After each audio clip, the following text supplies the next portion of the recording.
السلام عليكم ورحمة الله وبركاته. Ve a adamacademia.com/test y haz el test de personalidad que al terminarlo te da consejos del Corán y la Sunna. Y esto es lo que yo creo. Cuando mandamos a jóvenes ahí fuera al mundo, ya no es suficiente que les enseñemos el Islam en el sentido de enseñarles rituales. Tenemos que darle estas herramientas intelectuales primero para que sepan que esta es la verdad, no solo desde un argumento de autoridad, ¿vale? Porque yo te lo digo, sino porque ellos deberían estudiar, en cierto modo, el milagro del Corán. Y esto se convierte tan importante como enseñarles el Fatiha. Es lo que creo. Y obviamente yo les daría las herramientas epistemológicas para que puedan deconstruir todo lo que estudian ahí fuera. Y de hecho, si quieren deconstruir el Islam, que lo intenten y lo hagan. El Corán, por ejemplo, te dice, ve y busca contradicciones en el Corán. Quiero decir, he escuchado a muchos intelectuales cristianos, a historiadores del Nuevo Testamento, y parecen tener una doble personalidad.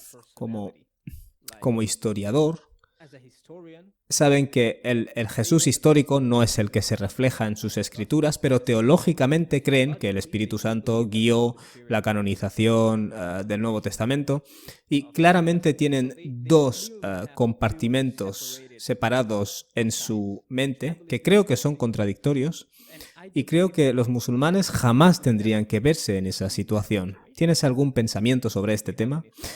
Para mí es como un fracaso que un musulmán tenga que resignarse a eso. Y eso es porque no les hemos dado herramientas para tener la capacidad de saber que esta es la verdad. Por ejemplo, cuando estudias la historia del Corán, manuscritos del Corán, no deberías volverte más escéptico sobre el Corán. Al contrario, eso es lo que creo. Entonces, cuando la gente dice tengo dudas sobre el Islam porque no tengo evidencia suficiente sobre esto o lo otro, creo que algo ha fallado en el modo en el que hemos enseñado el Islam, o no se les ha expuesto a la información suficiente, no sé. Bueno, vivimos en un mundo que ha cambiado drásticamente durante mi vida. Yo, literalmente, hace una vida, yo acepté el Islam a la edad de 22 años, pero nací en Afganistán. Y mi padre me había enviado a una mezquita cuando yo tenía 6 años para aprender al-Fatiha y ese tipo de cosas. De manera que si piensas acerca de cómo esos niños, quiero decir, yo no tenía ni idea, esos niños eran niños de una aldea que venían a esa mezquita junto conmigo, y yo era de un mundo totalmente distinto. Esos niños de la aldea, ¿qué tipo de entendimiento del Islam recibieron? Para mí, con esa edad, no significaba nada. Yo era como... se me ordenó que fuera como un loro, ¿no? Que repitiera una serie de fonemas en una lengua que no entendía. Es ridículo, pero si todo el mundo alrededor de ti está haciendo lo mismo, y eso es lo que nosotros hacemos, eso puede funcionar en esa sociedad, en ese tipo de entorno. Puede llegar a funcionar, pero solo una persona de entre muchas sería expuesta a otro mundo. Hoy en día vivimos en la edad de Internet, y ya no hay ninguna manera de que puedas mantener o podamos mantener a nuestros hijos en algún tipo de círculo o lugar donde nada penetra, todo penetra. Así que si no tienes esas nociones internas de lo que está bien y lo que está mal y la realidad, entonces serás llevado por la corriente. Porque la gente,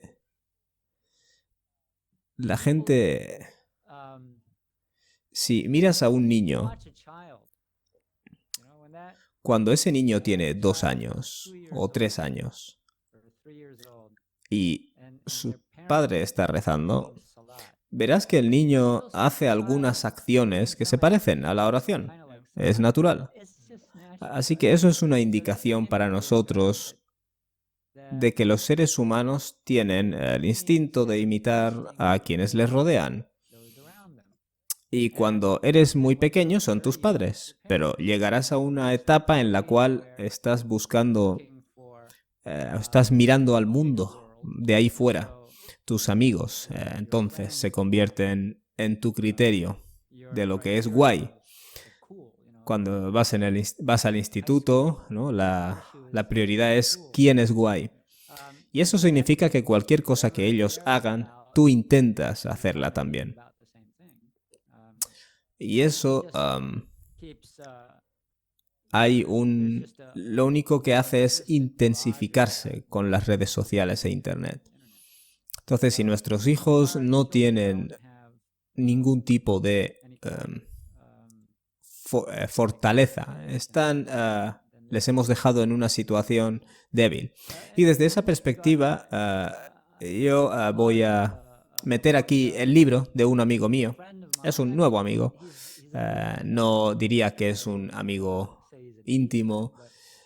Se llama Mustafa Al-Khattab. Es un hermano egipcio que hizo una traducción del Corán, llamado El Corán Claro.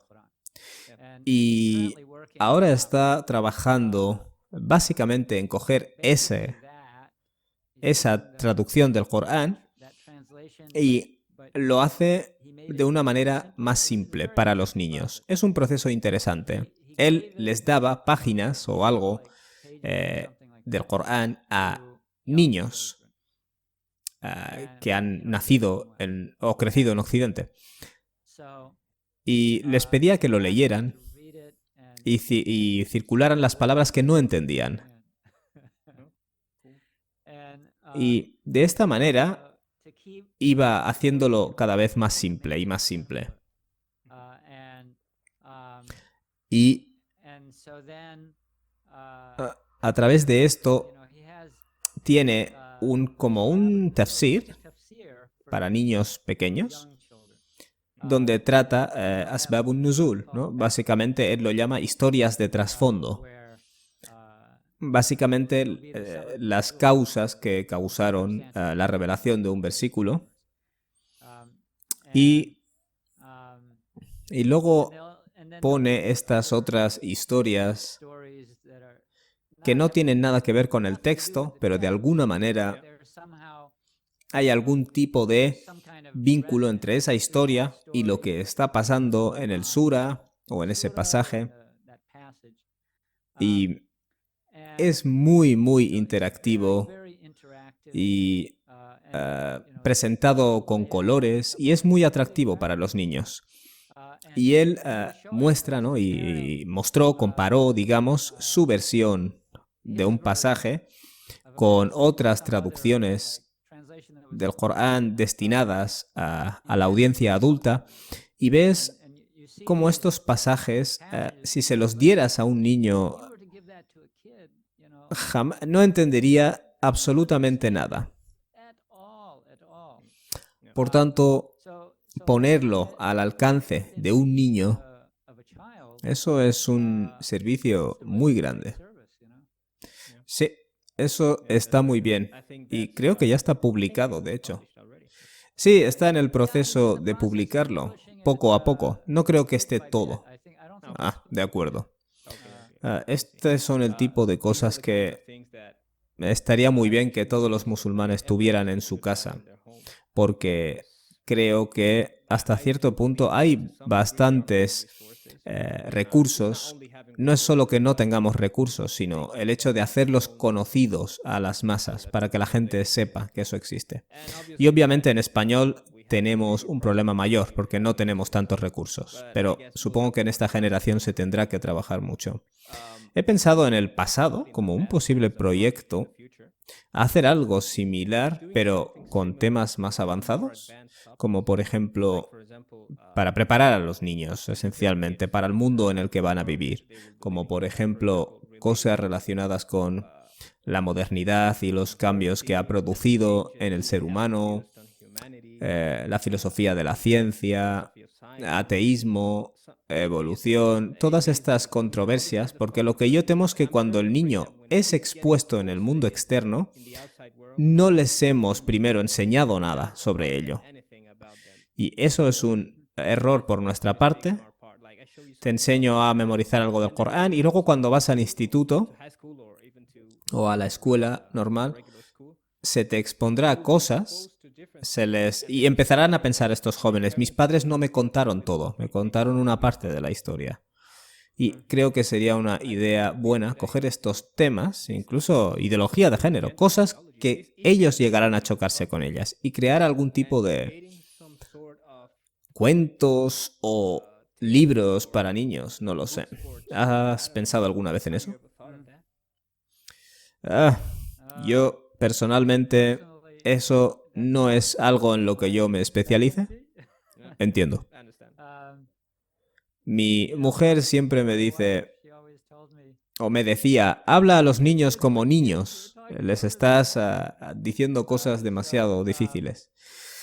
Yo no sería la mejor persona para hacer eso, pero creo que es un proyecto que sería bueno hacerlo con un grupo de personas trabajando en él.